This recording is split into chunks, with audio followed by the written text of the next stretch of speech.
धुळ्याच्या नलिनी देवरे नमो ड्रोन दीदी योजनेद्वारे आत्मनिर्भर झालेल्या आहेत। महाराष्ट्रामधील 20 महिलांना ड्रोन दीदी म्हणून सरकारकडून प्रशिक्षण देण्यात आलेलं होतं। नलिनी देवरे यांनी सुद्धा पुण्यामध्ये जाऊन 15 दिवसांचं प्रशिक्षण घेतलं आणि या प्रशिक्षणानंतर ड्रोन आणि इलेक्ट्रिक व्हेइकल्स, जनरेटर्स आणि बॅटरीज अशा पूर्ण 15 लाख रुपयांचा सेट त्यांना देण्यात आला। या स्वतःला शेतात जातात आणि पिकांवर कीटकनाशक खत फवारणी करून देतात। गेल्या 2 महिन्यांमध्ये नलिनी यांनी सुमारे 70 एकरावर फवारणीचं काम केलंय। यवतमाळमधील महिलेने ऑटो रिक्षा चालवत अनेकांपुढे आदर्श ठेवलाय। कोरोनामध्ये पतीचा रोजगार हिरावला आणि त्यानंतर पूनम अमोल खैरमोडे या महिलेने रिक्षा चालवायला सुरुवात केली। यानंतर या रणरागिणीने विद्यार्थ्यांना ऑटो रिक्षाद्वारे शाळेत पोहोचवण्याचं काम हाती घेतलं। इतकंच नाही तर पूनम यवतमाळ शहरामधील ऑटो रिक्षा चालवणारी पहिली महिला ठरली आहे। पतीची नोकरी गेली आणि त्यानंतर रडत न बसता या महिलेनं ऑटो रिक्षा चालवत आयुष्याला नवा स्टार्टर मारला। गोंदिया आगारामध्ये महिलांना फूल देत महिला दिनाच्या शुभेच्छा देण्यात आल्या। महिला दिनाचं औचित्य साधत भंडारा गोंदिया विभागीय आगार नियंत्रकांनी आगारामध्ये येत महिलांना शुभेच्छा दिल्या।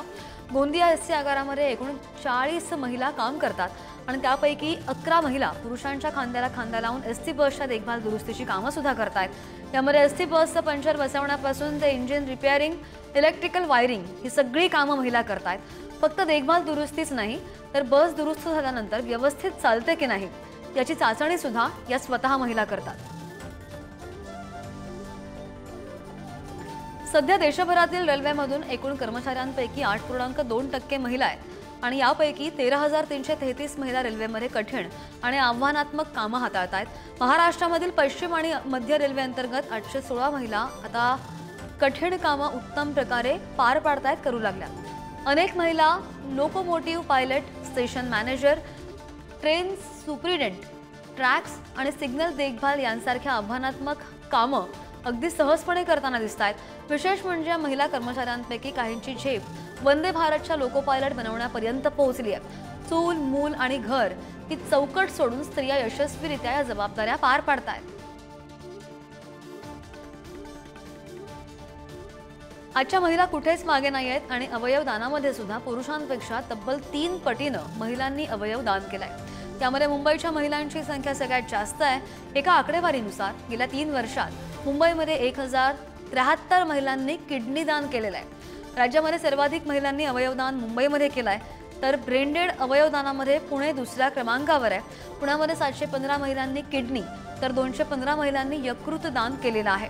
एखाद्याचा जीव वाचवण्यासाठी अवयवदान मोठी भूमिका बजावत असतं आणि अवयवदानमध्ये सुद्धा महिलांनी आघाडी घेतल्याचं चित्र आहे।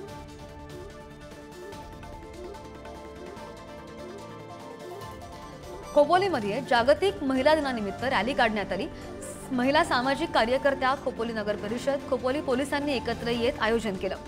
शहराच्या मुख्य रस्त्यांवरून काढण्यात आलेल्या भव्य रॅलीमध्ये शेकडो महिला सहभागी झाल्या।